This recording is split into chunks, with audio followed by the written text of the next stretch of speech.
এটার নাম কি? আমরা সাধারণত বলে থাকি কি ব্রেক অয়েল, তাই না?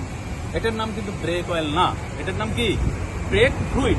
এই ব্রেক ফ্লুইড আমাদের কি কাজে লাগে এবং এই ব্রেক ফ্লুইড দিয়ে আমাদের কি করতে হয়? এই ব্রেক ফ্লুইড হয় আমাদের ব্রেকের কাজে লাগে। অনেক সময় দেখা গেছে এই ব্রেক ফ্লুইড যখন কমে যায়, শেষ হয়ে যায়, তখন কি হয়?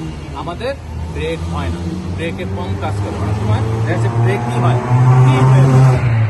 এই কারণে কি করতে হবে? কন্টিনিউ প্রতিদিন সকালে ঘুম থেকে উঠে যখনই আমরা গাড়ি নিয়ে বের হবো, আমাদের এই ব্রেক ফ্লুইডটা চেক করে নিতে হবে। এই ব্রেক ফ্লুইডটা দেখা গেছে আমরা সকালে যখন চেক করছি, ব্রেক ফ্লুইডটা ভরা আছে। অনেক সময় দেখা গেছে আমরা রোডে চলতে চলতে, অনেক সময় দেখা গেছে যখনই আমরা রোডে চলে, গাড়ি যখন রান করে, তখন দেখা গেছে কি রোডে গাড়ে ইটের কণা থাকে না? ইটের কণা থাকে না? বড় বড় ছোট ছোট ইটের কণা থাকে। ওই ইটের কণা চাক্কার সাথে লেগে অনেক সময় কি হয়, এই ব্রেক ফ্লুইডের নিচে যে পাইপ গেছে চাক্কার গোড়ায় ওই পাইপের সাথে অনেক সময় লেগে যায়। ওই পাইপটা অনেক সময় এই যে এরকম থাকে, পাইপ এরকম একটা পাইপ থেকে ওই পাইপের সাথে যখন এই ইটের কণাটা লেগে যায়, তখন কি হয়? ফাইটা যাওয়ার সম্ভাবনা থাকে। যদি ফাইটা যায়, আমরা কিন্তু সাধারণত দেখতে পাই না, দেখতে পাই না, এটা চাকা ভিতরে আছে বডির নিচে। যখন আমরা দেখতে পাই না, তখন কি হয়? আস্তে আস্তে এক ওটা পুরো করতে কিন্তু ব্রেক ফ্লুইডটা কি শেষ হয়ে যায়। এটা আমরা ফলো করি না। এই কারণে কি করতে হবে? এই কারণে আমাদের সবসময় এটা চেক করে নিতে হবে যে আমাদের এই ব্রেক ফ্লুইডটা ঠিক মতো আছে কিনা। মনে থাকবে তো? অবশ্যই। আমরা কিন্তু এটা সাধারণত কি বলে থাকি? Break oil.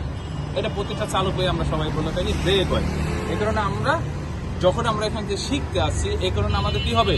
পুরোপুরি নামটা আমাদের এখান থেকে শিখে যেতে হবে। এটার নাম কি? Break fluid.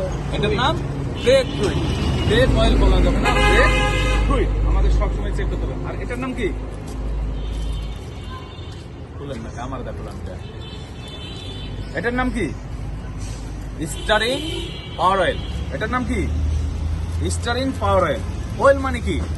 অয়েল মানে তো তেল। আমরা সাধারণত জানি না অয়েল মানে তেল। অয়েল মানে তেল। তেল কিন্তু বিভিন্ন ধরনের হয়, বিভিন্ন ক্যাটাগরির হয় না? এই কারণে প্রতিটা অপশন, প্রতিটা আলাদা আলাদা কিন্তু দেওয়া হয়েছে। যেরকম ধরেন ব্রেক ফ্লুইড আলাদা, স্টারিং পাওয়ার অয়েল আলাদা। এই স্টারিং পাওয়ার অয়েলটা কিন্তু আসলে সাধারণত সব গাড়িতে থাকে না। কি থাকে না? যেরকম ধরেন এখন বর্তমানে যে আপডেট গাড়িগুলি বের হয়েছে, লেটেস্ট যে মডেলগুলি, সেটাতে আমাদের এই স্টারিং পাওয়ার অয়েলটা থাকে না। ওটা ইলেকট্রনিকের মাধ্যমে চলে, ইলেকট্রনিকের পাওয়ারে চলে। অনেক গাড়িতে এটা থাকে না। অন দেখা গেছে আমি এখানে আপনাদের শিখাই দিলাম যে এই স্টারিং পাওয়ার অয়েলটা এখানেই থাকে, অন্য কোথাও থাকে না। কিন্তু ওই গাড়িতে যা দেখলেন স্টারিং পাওয়ার অয়েলটা তো ওখানে নাই, সারা গাড়ি খুঁজতে দেখলাম কোথাও নাই, তখন কি করবেন? এই আমার ভুল শিখাইছে।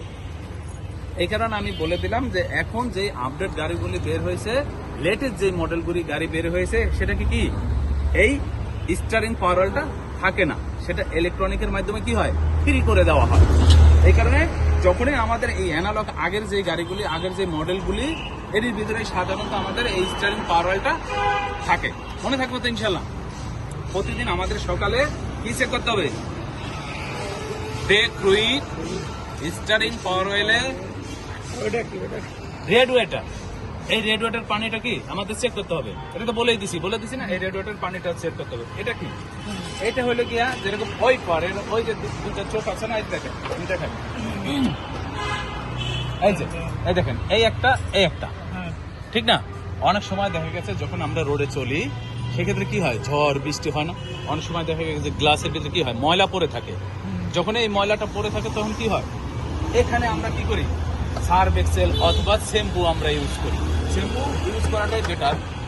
এটার জন্য আলাদা একটা লিকুইড পানি আছে, তল জাতীয় যেটা, এটা আমরা সাধারণত পানি বেশি ব্যবহার করে থাকি।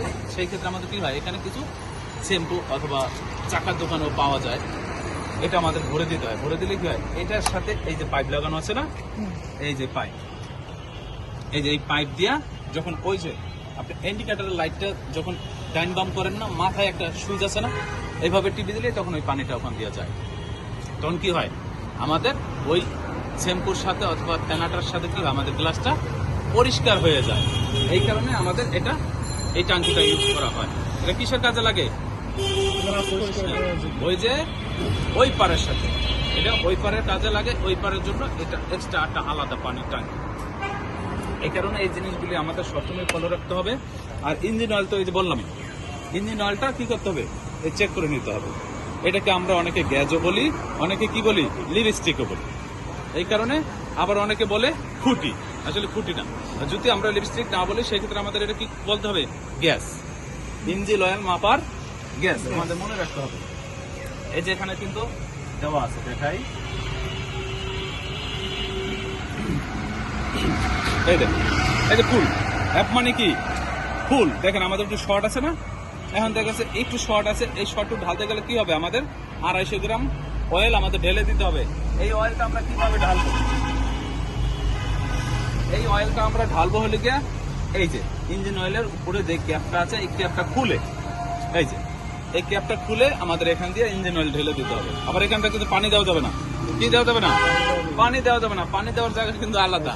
এই কারণে আমাদের কি করতে হবে, এটা দিয়ে ইঞ্জিন অয়েলে দিতে হবে। অনেক সময় দেখা গেছে আমরা অনেকে জানি না যে, আমরা শুনেছি যে পানি দিতে হয়, ইঞ্জিন অয়েল দিতে হয়। অনেক সময় দেখা গেছে ইঞ্জিন অয়েলের জায়গায় পানি দিয়ে দেয় আর পানির জায়গায় অয়েল দিয়ে দেয়, হয় না এরকম? এই কারণে আমরা এই ভুলটা করবো না, ঠিক আছে? আমাদের জানি এটা মনে থাকে সব সময়। অনেক সময় দেখা গেছে আমাদের কি হয়, এই হরেন বাজে না, হেডলাইট জ্বলে না, ইন্ডিকেটর লাইট জ্বলে না, তখন আমাদের কি করতে হবে, ফিউজ বোর্ড, এই ফিউজ বোর্ডটা আমাদের চেক করে নিতে হবে। এখানে একটা লক আছে, এই যে লকটা, এই লকটা লাগানো থাকে, এই ফিউজ বোর্ডটা আমাদের চেক করতে হবে।